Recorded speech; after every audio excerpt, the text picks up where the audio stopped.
Welcome to this candid conversation exclusively on iDream. శ్రావణ మాసం లక్ష్మీదేవికి చాలా మంది పూజలు చేస్తున్నారు, కానీ నిజానికి లక్ష్మీదేవి అంటే ఐశ్వర్యాన్ని హ్యాండిల్ చేయడం ఒక పెద్ద కళ, ఒక సైన్స్ కూడా. ఎందుకంటే ఈ రెండింటినీ బ్యాలెన్స్ చేసుకుంటూ మనకి కావాల్సిన అవసరాల కోసం డబ్బుల్ని సేకరిస్తూ కొంత డబ్బు దాచుకుంటూ ఫ్యూచర్కి ప్లాన్ చేసుకుంటూ ఉండడం ఒక చాలా పెద్ద టాస్క్ అని చెప్పాలి. ఇవాళ we have a very big expert మనతో పాటు. Ram Prasad garu is a personal finance consultant అని చెప్పాలి, ఇన్వెస్ట్మెంట్ ప్లానర్ అని చెప్పాలి.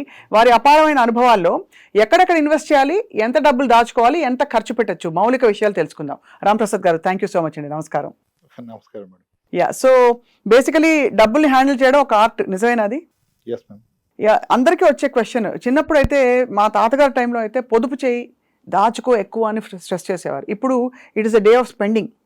సో ఈ రెండింటిని అసలు ఎలా బ్యాలెన్స్ చేసుకోవాలి మనీని? మన భవిష్యత్తుని నిర్ణయించేది మనం సంపాదిస్తున్న మనీ కాదు, మనం పెడుతున్న పెట్టుబడులు. మీకు ఎంత వచ్చిందని కాదు, దాన్ని ఎలా ఇన్వెస్ట్ చేశారనేది మన ఫ్యూచర్, మన కిడ్స్ ఫ్యూచర్ని డిసైడ్ చేస్తుంది. అవును. సో ఒక ఇండివిజువల్ వ్యక్తి యొక్క లైఫ్లో ద మోస్ట్ ఇంపార్టెంట్ థింగ్ ఏంటంటే it has to B investment and protecting his family. మళ్ళీ పాయింట్ వైజ్ చెప్పండి. రిస్క్ కవర్ ఉండాలి, అవసరాలకి డబ్బులు ఉండాలి, మూడోది ఫ్యూచర్ నీడ్స్ని ఐడెంటిఫై చేయాలి, నాలుగోది బహుశా లగ్జరీస్కి ఇతరత్ర ఇప్పుడు ఇంటెలిజెన్సెస్కి కూడా కొంత బఫర్ ఉండాలి. ఒక వ్యక్తి లైఫ్లో ఎంత సంపాదించాడు ఎంత ఇంపార్టెంటో, దాంట్లో ఆయన ఎంత అనుభవించారు అనేది కూడా ఇంపార్టెంట్. అవును కదా. I see lot of people after making money, creating more assets, they still live poor and die rich. అంతే. That's the biggest disease today. Disease కదా అది యాక్చువల్లీ.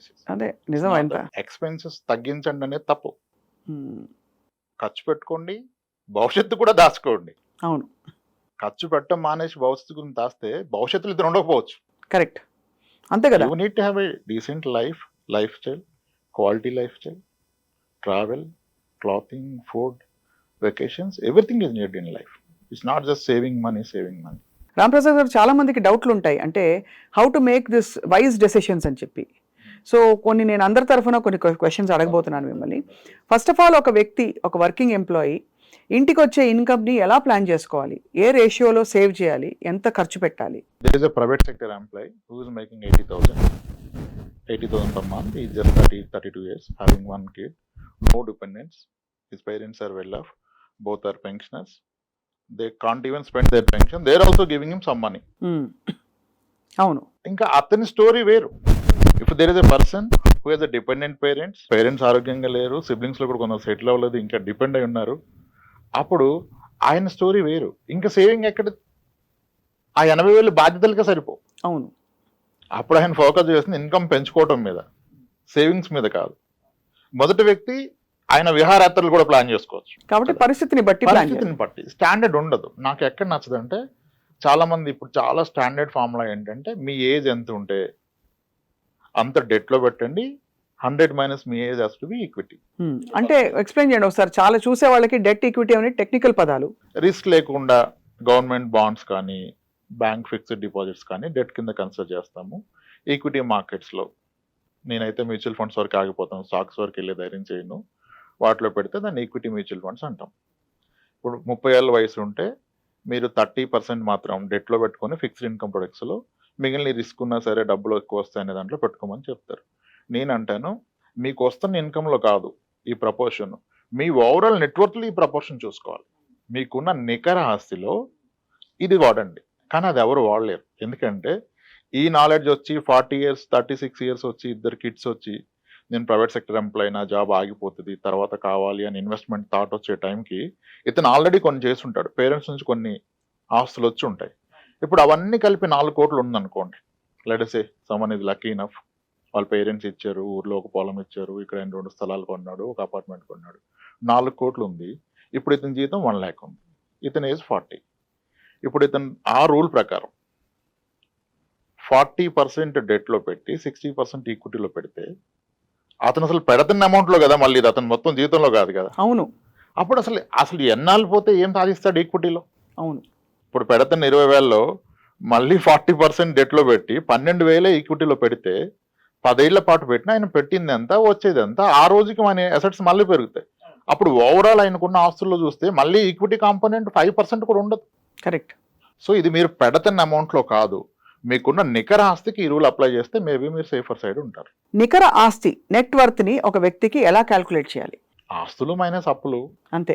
కానీ అది చూసుకొని మురిసిపోతారు. దాంట్లో లిక్విడ్ అసెట్ ఎంత చూసుకోవాలి. ఆస్తుల్లో లిక్విడ్ అసెట్ కూడా ఉంటుంది కదా, అంటే అదే ఆస్తి fixed యాక్చువల్గా depositలు. లిక్విడ్ అసెట్ అనుకోవడం తప్పు. అంతే. మీ గోల్డ్ ఈజ్ లిక్విడ్, మీ బ్యాంక్ ఎఫ్డి ఈజ్ లిక్విడ్, మీ మ్యూచువల్ ఫండ్స్ ఆర్ లిక్విడ్, మీ స్టాక్ ఈజ్ లిక్విడ్. మీకున్న స్థలాలు పొలాలు లిక్విడ్ కాదు, ఇల్లిక్విడ్. ఇప్పుడు ఒకసారి మీరు అన్నట్టు వాళ్ళ పరిస్థితిని బట్టి వాళ్ళు ఎంత ఇన్వెస్ట్ చేయాలి, ఎంత సేవ్ చేయాలి అని అంటున్నారు కదా. ఉదాహరణకి కొండ గుర్తులు కొన్ని ఉంటాయి. నా జీతంలో ఎంత భాగం నేను ఈఎంఐలు పెట్టుకోవచ్చు, ఎంత భాగం నా జీతంలో నేను హౌస్ రెంట్ కట్టచ్చు, ఒకవేళ ఈఎంఐ లేదు బట్ హౌస్ రెంట్ ఉంది, what is the reasonable percentage అంటే ఏం చెప్తారు సార్? అదే మేడం, ఫస్ట్ నేను స్టార్ట్ చేసిన కన్వర్జేషన్. ఇప్పుడు 8 కోట్లు ఆస్తున్న వ్యక్తి అతని జీతంలో 50% రెంట్ కడితే కూడా తప్పలేదు. ఎందుకంటే ఆయన ఫ్యామిలీ ఏమి ఈయన జీతం మీద డిపెండెంట్ లేదు. ఆయనకున్న అసెట్స్ విల్ టేక్ కేర్ కదా, అవి చూసుకుంటాయి కదా, అప్పుడు ఎంతకైనా వెళ్ళిపోవచ్చు.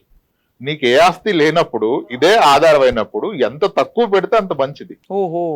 ఆ తక్కువలో మళ్ళీ సరైనది ఏది సరికాందేది చూసుకోవాలి. ఇప్పుడు పిల్లల ఎడ్యుకేషన్ అనేది the best investment in life. అదే ఇప్పుడు అక్కడ కాంప్రమైజ్ అయిపోయి అక్కడ నేను లక్షలు పోయిను, 1000 పోయిను అంటే భవిష్యత్తు ఎలా?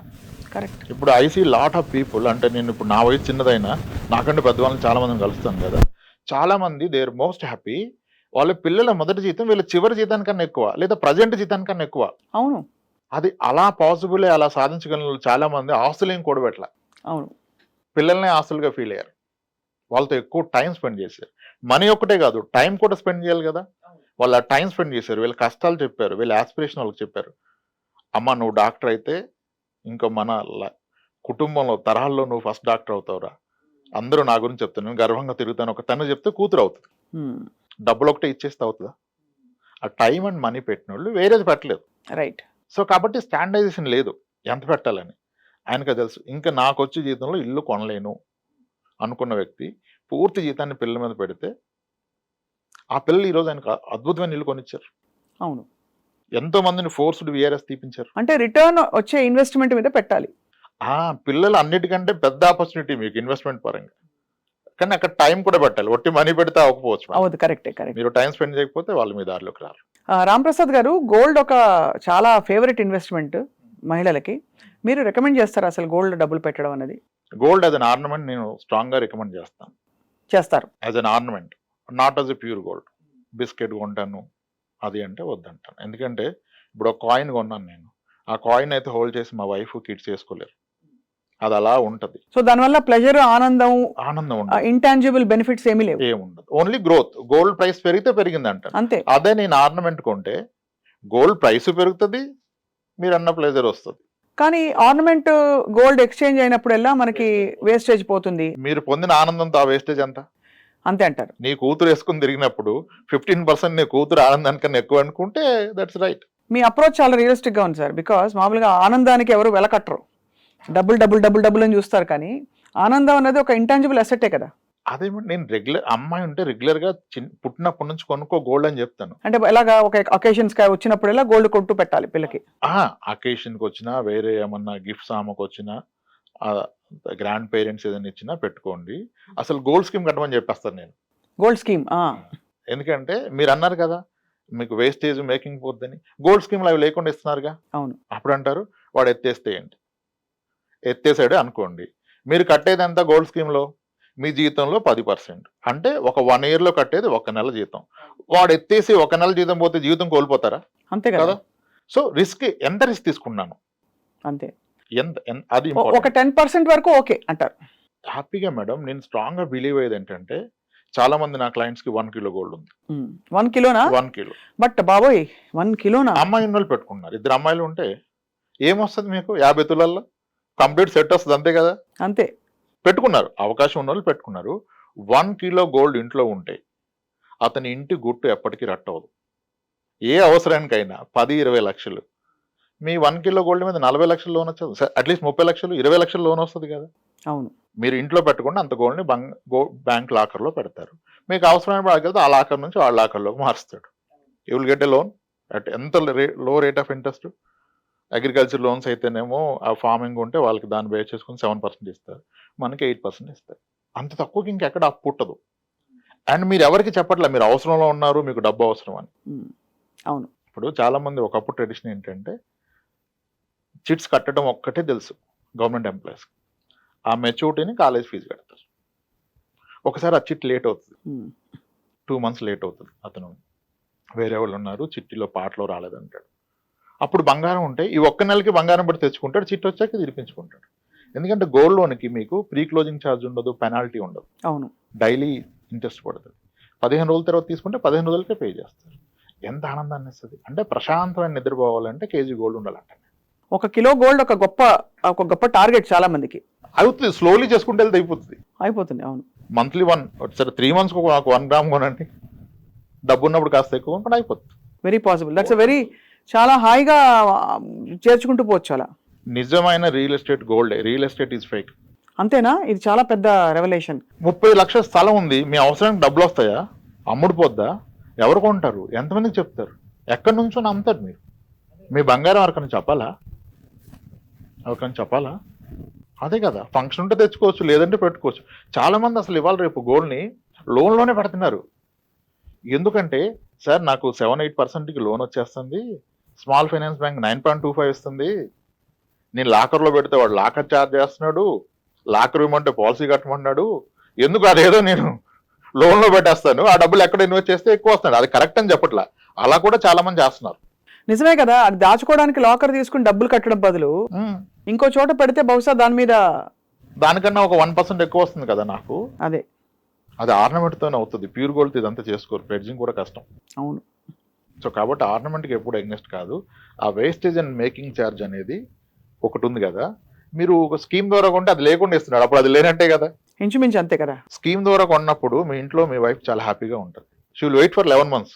అదే కదా, అలా కూడా మీ పిల్లలు బర్త్డే కొనుక్కోండి, 11 months ముందు స్టార్ట్ చేసి హ్యాపీ కదా. చాలా గొప్ప ఆలోచన ఇది. సార్ అలాగే లిక్విడ్ బ్యాంక్ అకౌంట్లో లిక్విడ్ ఎంత ఉంచుకోవాలి? ఇప్పుడు ఇవాళ రేపు ఐటీ ఎంప్లాయీస్ కపుల్స్ ఉంటారు, వీళ్ళకి 1 లక్షన్నర, వాళ్ళకి 1 లక్షన్నర, 3 లక్షలు వచ్చాయనుకోండి సార్. ఖర్చులకి సరే 1 లక్షన్నర పోయినా కూడా వీళ్ళ బ్యాంక్లో అక్యుములేట్ అయ్యి 8-10 లక్షలు వీళ్ళకి, 8-10 లక్షలు వాళ్ళకి లిక్విడ్ ఉందనుకోండి. Is that advisable? లిక్విడ్గా పెట్టడం వల్ల వాళ్ళు కోల్పోతున్నారంటారా ఏమన్నా? అది వాళ్ళ నాలెడ్జ్ మీద డిపెండ్ అయి ఉంటుంది, వాళ్ళు చూసే విధానం మీద డిపెండ్ ఉంటుంది. కొంతమందికి 6 లక్షలు అకౌంట్ లేకపోతే నిద్ర పడుతుంది. నా క్లయింట్ ఒక ఉన్నారు మీ పేరుతోనే, బెంగళూరులో ఉంటారు. అవి నాకు ఫస్ట్ చెప్పిన మాట, మీరు ఏమన్నా చెప్పండి రామప్రసాద్ గారు, నా అకౌంట్లో 6 lakhs లేకపోతే నాకు నిద్ర పట్టదు అని చెప్పింది ఆవిడ. ఇంకా అవునప్పుడు నేను డిస్టర్బ్ చేయను, దట్ ఈజ్ రైట్ అని చెప్తాం. కానీ లిక్విడ్ ఎమర్జెన్సీ ఫండ్ అంటారు కదా, ఎమర్జెన్సీ ఫండ్ అసలు ఎందుకు అవసరం అనేది నాకు క్వశ్చన్. మెడికల్ ఇన్సూరెన్స్ ఉంటుంది అందరికి, అది ఉండాలి. అది లేకుండా ఎమర్జెన్సీ ఫండ్ పెడితే తప్పు, అది ఉన్నప్పుడు ఎమర్జెన్సీ ఫండ్ అవసరం లేదు. అవును. ఇంకేముంటది ఎమర్జెన్సీ అంటే గబుక్కుమని ట్రావెల్, ఒక ఫారిన్ ట్రావెల్ వచ్చింది, ఏదో ఎవరికో బాలేదో లేకపోతే వెళ్ళి చూడాలో, సడన్ గా పెళ్లి వస్తుంది, అప్పుడు లిక్విడేట్ చేసుకునే విధంగా ఉండాలి ఏదైనా. అయితే దానికి చాలా మార్గాలు ఉన్నాయి. ఎమర్జెన్సీ ఫండ్ బ్యాంక్ అకౌంట్లో, సేవింగ్స్ అకౌంట్లో నుండి 3.25 ఇంట్రెస్ట్ జనరేట్ చేయాలా? ఇప్పుడు మ్యూచువల్ ఫండ్లో ఒక 40 లక్షలు ఉందనుకో, నెలకి 10,000 వేసి పెడితే ఒక 5 yearsలో అయిపోద్ది కదా. అవును. దానికి తోడు లంసం యాడ్ చేస్తే ఒక 10 lakhs 15 lakhs ఉంది మ్యూచువల్ ఫండ్లో. ఇప్పుడు వెసులుబాటు ఏంటంటే ఈక్విటీ మ్యూచువల్ ఫండ్ మీద కానీ, స్టాక్స్ మీద కానీ, ఈక్విటీ మ్యూచువల్ ఫండే పట్టుకోండి, స్టాక్స్ నేను రికమెండ్ చేయను. ఇన్స్టాంట్గా 15 minutesలో మీకు దాని మీద 50% లోన్ వస్తుంది. ఇంకా లిక్విడ్ ఎందుకు మీకు? అంతే. 15 minutesలో మీరు ఎయిర్పోర్ట్కి వెళ్ళే లోపల లోన్ క్రియేట్ అవుతుంది, మీరు క్యాబ్ బుక్ చేసుకుని క్యాబ్ ఎక్కే లోపల లోన్ వస్తున్నప్పుడు లిక్విడ్ ఎందుకు పెడతారు 3%లో? ఇన్స్టెడ్ ఏం చేయాలి, దాన్ని మ్యూచువల్ ఫండ్స్లో పెట్టాలి. మ్యూచువల్ ఫండ్స్లో పెట్టాలి ఎప్పుడు? లాంగ్ టర్మ్ గోల్ గురించి. ఆ మ్యూచువల్ ఫండ్లో ఒక 15 lakhs ఉన్నప్పుడు మీకు 6 lakhs ఫింగర్ క్లిక్ అవే, ఒక బటన్ నొక్కితే వస్తున్నప్పుడు ఇంకా అప్పుడు అవసరం లేదు. కానీ డే 1 నేను మ్యూచువల్ ఫండ్ 10,000 స్టార్ట్ చేశాను కాబట్టి ఏం ఉంచునంటే తప్పు. కరెక్ట్. అందుకే కేస్ టు కేస్. ఇప్పుడు అన్న బంగారం 1 kilo ఉంటే ఇంక ఇవన్నీ అవసరం లేదు స్టోరీ. అవును, అంతే కదా. అదే ఇంకా సేఫెస్ట్ గా అనిపిస్తుంది. సేఫెస్ట్ అదే యాక్చువల్ గా అందరికి తెలిసింది. ఇప్పుడు కొత్తది పరిచయం చేయాలంటే కష్టం. ఈ ఎపిసోడ్ భర్తలందరూ చూడాలని చెప్పి మేము కోరుకుంటామండి, భార్యల పేరిట గోల్డ్ కొంటారని. కానీ రాంప్రసాద్ గారు, పిల్లలు పెద్దవాళ్ళు అయ్యి ఉద్యోగాల్లో స్థిరపడిన తర్వాత డిపెండెంట్స్ ఎవరు లేని పక్షంలో వ్యక్తులకి, ఇండివిజువల్స్ కి రిస్క్ కవర్ అవసరం అంటారా? అవసరం లేదు అసలు. బికాస్ ఆల్రెడీ పెద్దవాళ్ళు అయిపోయారు, రిస్క్ ఎవరికి? వెనకాల ఉండే ఫ్యామిలీ మెంబర్స్ కి బాధ్యతలు తీయడానికి పోతే 20 లక్షలు వస్తాయి చేతిలో, 25 లక్షలు, వాట్ ఎవర్. వాళ్ళు పెద్దవాళ్ళే స్థిరపడిపోయారు అనుకోండి, వీళ్ళకి రిస్క్ కవర్, లైఫ్ ఇన్సూరెన్స్ లో అవసరం. రిస్క్ ఉండటమే పెద్ద రిస్క్. అప్పుడు మీ వల్ల ఆదాయం లేదు, మీరు ఉంటే ఖర్చు, మీరు పోతే డబ్బు. అప్పుడు ఏ ఆలోచన రావచ్చు అవతల వాళ్ళకి? అంతే కదా. బియాండ్ ఏజ్ ప్రతి ఒక్కళ్ళు కూడా ఇది నీళ్లు పళ్ళ మెరుగు, ప్రేమ కూడా కిందికి వెళ్దంటారు కదా. పిల్లల్ని ప్రేమించినట్టుగా తల్లిదండ్రులను ప్రేమించలేకపోవచ్చు అవును. కదా. అప్పుడు మనకు రిస్క్ కవర్ ఉంటుంది. రిస్క్ కవర్ ఉండకూడదు అసలు. ఎల్ఐసీలు లేదు ఈ పాలసీలు which give you risk cover along with money back, ఇట్లాంటివి అడ్వైస్ చేస్తారా మీరు? అసలు నేను అలాంగ్ విత్ మనీ బ్యాక్ చెప్పను. Risk has to be separate risk cover అంటాను. Only term insurance. దాన్ని మీరు ఇన్వెస్ట్మెంట్స్ మిక్స్ చేస్తే probably that will become wrong option. ఎందుకంటే మనకి రిటర్న్ తక్కువ వస్తుంది, చాలా తక్కువ వస్తుంది. బిలో ఇన్ఫ్లేషన్ వస్తుంది. ద్రవ్యోల్బణం కన్నా తక్కువ వస్తుంది.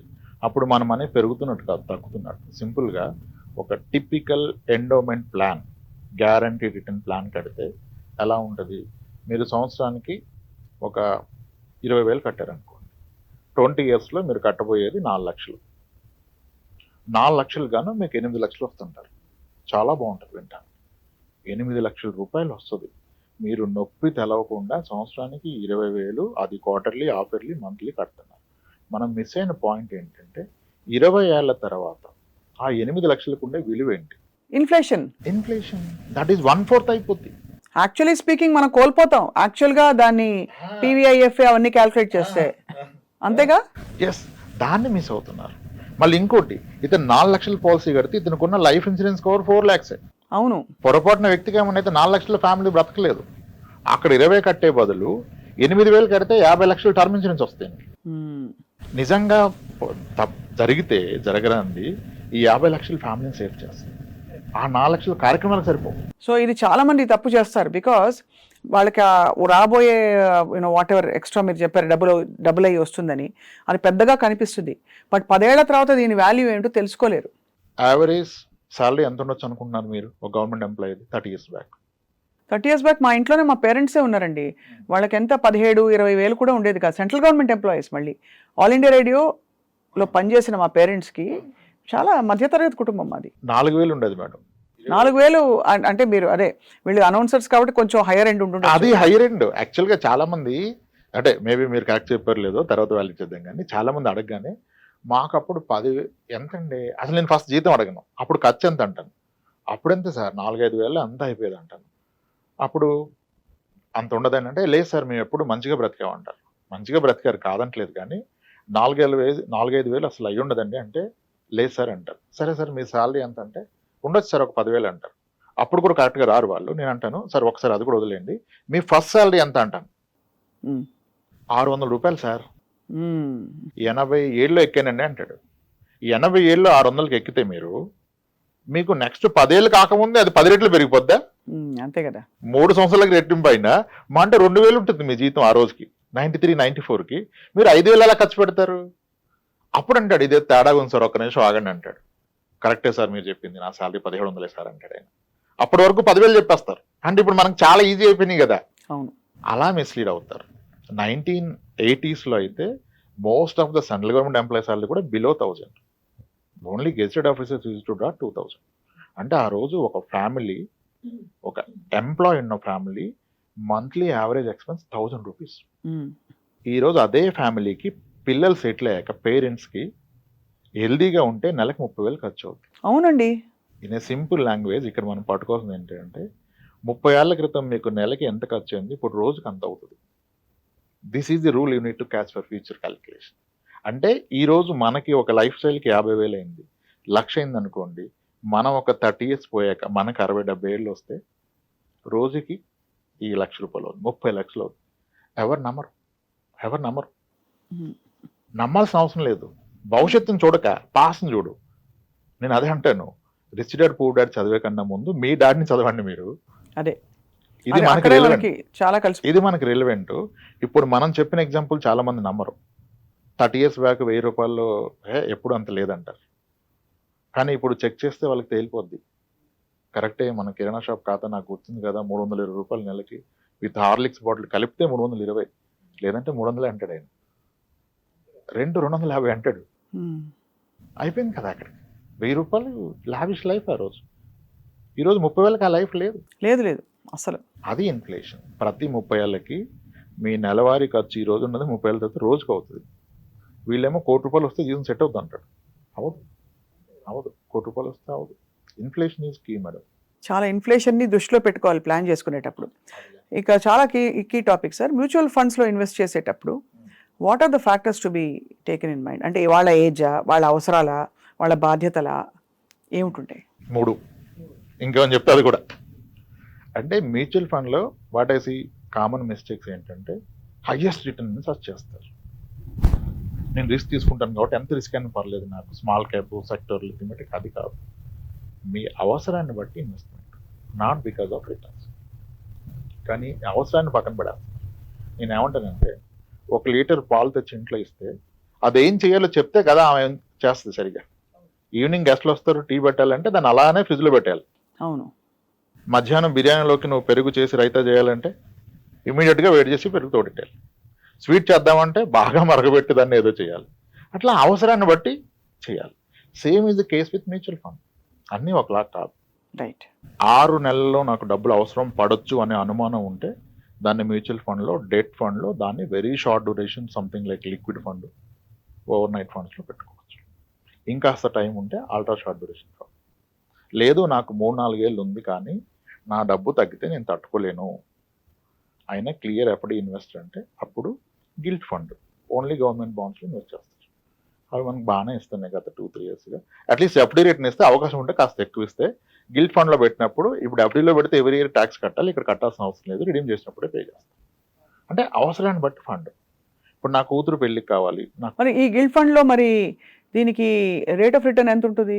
11 ఉంది లాస్ట్ 2 ఇయర్స్, కొన్ని ఫండ్స్ 9, ఎఫ్డీ కన్నా 1-2% ఎక్కువ ఇస్తుంది. ఎక్కువ ఉంటుంది, పైగా ట్యాక్స్ కట్టకలేదు అంటున్నారు మీరు. ఎప్పటికప్పుడు అవసరం లేదు, మీరు రిడీమ్ చేసినప్పుడు కడతారు long term capital gain tax. Long term capital gain అంటే మరి అన్ని సంవత్సరాలు కడతారా? సపోజ్ నేను 5 years at the rate of 11% పెట్టాను అనుకోండి, 5 years తర్వాత వచ్చిన సపోజ్ ఒక లంసమ్ ఒక 2 lakhs ఎక్స్ట్రా వచ్చింది అనుకోండి, దానికి 3 lakhs 5 lakhs అయింది అనుకోండి, జస్ట్ ఆ 2 lakhs మీద మీరు ఎంత కడతారు? 12.5% క్యాపిటల్ గెయిన్స్ ట్యాక్స్. అదే ఎఫ్డీలో ఉంటే ఎవ్రీ ఇయర్ వచ్చిన ఇంట్రెస్ట్ హైయర్ ట్యాక్స్ కట్టాలి. అది కూడా that attracts the income tax slab your in. ఒక పెన్షనర్ ఎఫ్డీలో పెడితే ఆయన పెన్షన్ వల్ల 30% ఉంటే దీని మీద మళ్ళీ 30 కట్టాలి కదా. కాబట్టి మీకు ఆ ఎఫ్డీతో పాటు జీతం కూడా ఉంటే మీ ట్యాక్స్ స్లాబ్ పెద్దదవుతుంది కదా. కాబట్టి ఇవన్నీ కన్సిడర్ చేసి తీసుకోవాలి. కాబట్టి ఇన్వెస్ట్మెంట్ ప్లానింగ్ అన్నది ఊరికే ఏదో అందరికి ఒకటి కాదు, పారాసిటమాల్ కాదు ఇది. 650 డోలో వేసుకో ఫీవర్ వస్తే కాదు ఇది. అందరికీ కస్టమైజ్డ్ అండ్ వాళ్ళ బాధ్యతలు, గోల్స్, లైఫ్ స్టైల్ అన్నీ చూసి మీరు సలహాలు ఇస్తారు. ఆరోగ్య పరిస్థితి కూడా అంతే చూసి సలహాలు ఇస్తారు. Already severe diabetes, hyper tension ఉన్న వ్యక్తికి మీరు మళ్ళీ ఈక్విటీ ఇస్తే probably your reducing the life span. చాలా యూస్ఫుల్. ఎంత యూస్ఫుల్గా ఉందంటే ప్రాక్టికల్గా రాంప్రసాద్ గారు మీరు చెప్తున్నది. Finally I want to ask you one question. Credit card అవసరమా మనిషికి? ఉండడం మంచిదంటారా? అది కన్వీనియన్స్, మీకు క్రెడిట్ హిస్టరీకి క్రియేట్ అవుతుంది, రేపటి రోజున ₹2 తీసుకోవాలంటే ఉంటుందంటారు. క్రెడిట్ కార్డ్ అవసరం అంటే అగైన్ వాళ్ళు ఎలా వాడతారని. కత్తి అవసరం అంటే ఎన్ని విధాలుగానే వాడుకోవచ్చు కత్తిని. కరెక్టే. అవును. ఒక క్రెడిట్ కార్డు తీసుకొని దాన్ని బై చేసుకొని 5 క్రెడిట్ కార్డ్స్ తీసుకొని కార్డ్స్ గేమ్ అన్నట్టుగా ఆడేవాళ్ళు చాలా మంది ఉన్నారు. That's where they last there lifes. మొత్తం ఫ్యూచర్ స్పాయిల్ అయిపోయింది. ఈ కార్డులో తీసి దానికి మినిమం బ్యాలెన్స్, ఇదంతా ట్రాప్. మీరు ఒక credit card with best limit పెట్టుకొని దాన్ని ప్రాపర్గా ఎవ్రీ మంత్ అన్ని దాని మీద కొనుక్కొని విత్ ఇన్ లిమిట్లో కడితే ఇట్స్ అబ్సల్యూట్లీ మీకు ఒక ట్రాక్ ఉంటుంది. ఇంక మీరు ఎక్సెల్ వేసుకోవాల్సిన అవసరం లేదు. దాని స్టేట్మెంట్ డౌన్ చేస్తే వచ్చేస్తుంది. దానికి తోడు వాళ్ళు ఏవేవో బెనిఫిట్స్ ఇస్తారు, ఎయిర్పోర్ట్ లాంజ్ యాక్స్ ఇస్తారు మీకు, అవి డిస్కౌంట్లు, ఐఫోన్కి అవి అలా వాడుకోవచ్చు. కానీ దాన్ని ఎందుకు ఎలా వాడుతున్నారు అనేది చాలా ఇంపార్టెంట్. కాబట్టి ఏదైనా మన సంకల్పంలో ఒక బ్యాలెన్స్ ఉండాలి. ఇవన్నీ మనకిచ్చిన వెసులుబాట్లు, లోన్ తీసుకోగలగడం, పర్సనల్ ఫైనాన్స్కి మనకి అందుబాటులో ఉండడం, ఇవన్నీ మనకు వచ్చిన వెసులుబాట్లు. బట్ వాటిని చాలా తెలివిగా, విచక్షణతో వాడుకోవాలి. క్రెడిట్ కార్డు వాళ్ళు మనకి ఇచ్చేదే, మనం ఫెయిల్ అయితే they will make money. When you are not paying full amount on time, minimum balance pay చేస్తే almost you will charges annually 40-50%. బాబోయ్. మంత్లీ 3-5% చేస్తారు. చాలామంది ఆ ట్రాప్లోకి వెళ్ళి మినిమం బ్యాలెన్స్లోనే ఉంటారు, అసలు తీరదు. అలా 10 members ఉన్నా దే కార్డ్ వాళ్ళు they make money. On time వాడుకొని ఆన్ టైం కట్టే వాళ్ళతో వాళ్ళకి ఏమీ రాదు. అంతే కదా. మేబీ కొన్ని టైప్స్ ఏమైనా రావచ్చు బ్యాక్ ఎండ్లో, కానీ సో దాన్ని వాడటం చాలా important. So as we wind up Ramprasad garu, of course people will contact you. మీకు డైరెక్ట్గా వాళ్ళకి ఏమైనా ఇంకా సలహాలు కావాలంటే మీరు వాళ్ళు మాట్లాడుకోండి. అయితే మీరు ఇచ్చే గోల్డెన్ ప్రిన్సిపల్ టువర్డ్స్ మనీ పట్ల మన యాటిట్యూడ్, ఒక గోల్డెన్ ప్రిన్సిపల్ చెప్పండి sir before we wind up. నేనైతే నాకు గోల్డెన్ ప్రిన్సిపల్ ఉంది, చెప్పండి, మీరు చెప్పండి. రెస్పెక్ట్ ఇట్, అంతే. That has to be respect అంటే దాన్ని వాల్యూ ఇస్తాము, రెస్పెక్ట్ ఇస్తాము, దాన్ని ఎక్కడ ఉంచాలో అక్కడే ఉంచుతాము. ఎక్కువ దాన్ని రెస్పెక్ట్ ఇచ్చేవాళ్ళని మనం మరీ దగ్గరికి లాక్కోం కదా, అదొక వనరు. It's all depends on the it's relation with money. How better you keep it's better, better your life, your future. అంతే. దాన్ని స్పాయిల్ చేసుకుంటే you will never come out of it. చాలా యూస్ఫుల్ టిప్స్ తోటి చాలా మంది చేస్తున్న పొరపాట్ల మీద దృష్టి పెడుతూ మీరు చెప్పిన ఇన్ఫర్మేషన్ చాలా బాగా ఉపయోగపడుతుందండి రాంప్రసాద్ గారు. Thank you so much. నమస్కారం. థ్యాంక్స్.